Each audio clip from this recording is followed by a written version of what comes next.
different than the icons that we hear about in the Catholic Church. An icon is something that you worship to get to God. You go through this to get to Him, and we don't do that. That is not the purpose of the Kaaba. It's a place for us to direct our devotion, as in lining up, as in being in organized lines, but the heart is directly worshiping Allah without going through a box or through anybody. We don't worship through that, nor do we worship through the one standing in front of us called the Imam. Our prayers don't go through him either, but rather this is to give us all direction, and that's the main purpose behind it. Because Allah tells us in the Quran itself that it is not piousness or righteousness that you are turning your faces to the east or to the west. But righteousness is that what? That you have this right attitude and belief in God and a pure heart, and you're dedicating that heart to Him. This is the meaning behind it. And so once we understand that, then we realize that we're not worshiping anything on this earth, whether it is a man, or a rock, a stick, a stone, or anything. Keep in mind that this is the same place in the desert where Ishmael and his father Abraham went to worship.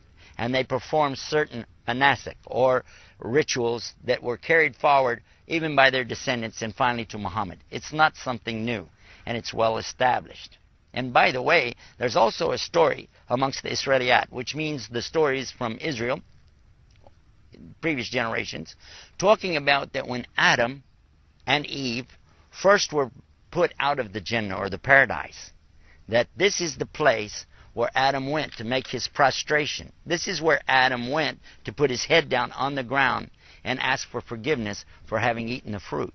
And certainly, if that's a true story, that is an amazing place, a wonderful place for us to turn our direction and ask forgiveness from Allah, by putting our heads down on the ground and asking Allah to forgive us.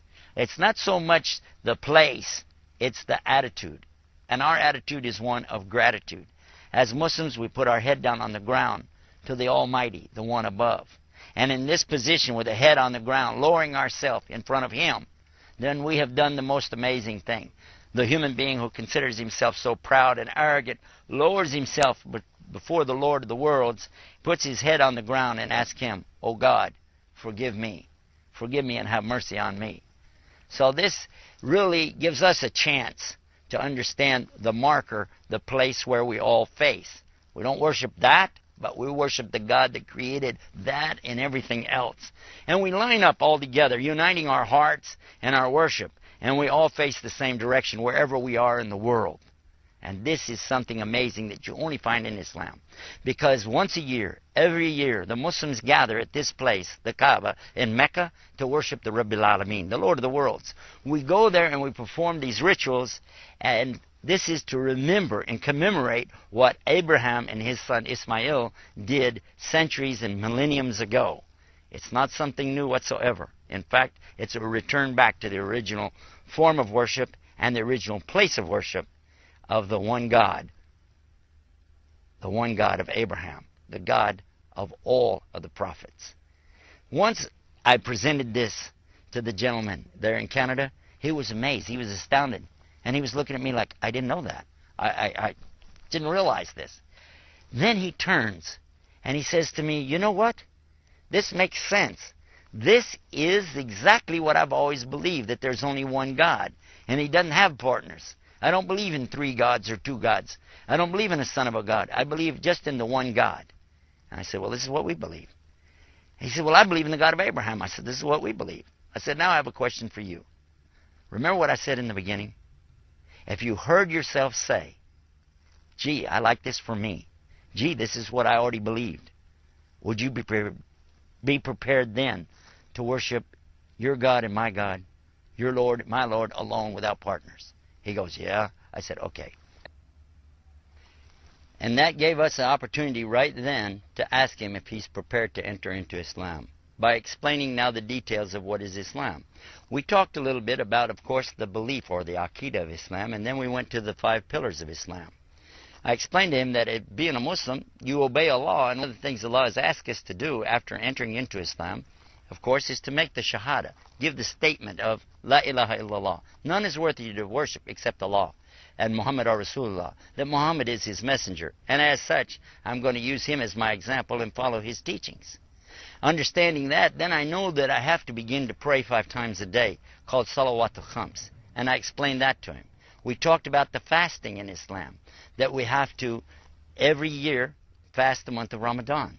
And then we talked about the zakah, and we spoke about the hajj to the Bayt of Allah, which is how the whole question came to begin with, talking about making this pilgrimage. And he asked me about that, and I said the only ones who are allowed to make this pilgrimage are real Muslims. So the only way you could go there and really worship the Lord of the worlds is to be a Muslim.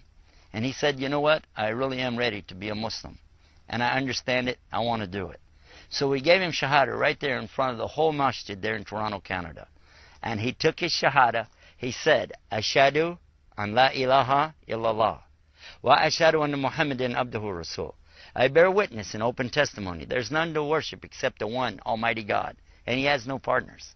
And I bear witness in open testimony to the prophethood of all the prophets, starting with Adam and going to Muhammad. Peace and blessings be upon them all. He said it, and what means that in Arabic, Ashhadu an la ilaha illallah, ashhadu Muhammad Rasulullah. Today, I'm happy to announce to you and report that this gentleman has become a very fine Muslim. He married one of our Muslim sisters from Somalia, and together they're living a very good life as Muslims in Canada, helping other people to do what we're trying to do with our series right here, and that's to clear up these misconceptions and lift the fog that's been promoted out here about what is Islam and who are the Muslims. That's what our series is about. We'll hope you'll be back for more of this right here on Huda TV. This is something important for all Muslims to realize. It's our obligation, it's our responsibility to lift the fog and let people see the real Islam on real, easy, simple terms. This is your host, Yusuf Estes, and it's my pleasure and privilege to be with all of you on these subjects. We've got a lot more right here on Huda TV. Stay tuned for more right here. Until next time, Assalamu alaikum wa rahmatullahi wa barakatuh.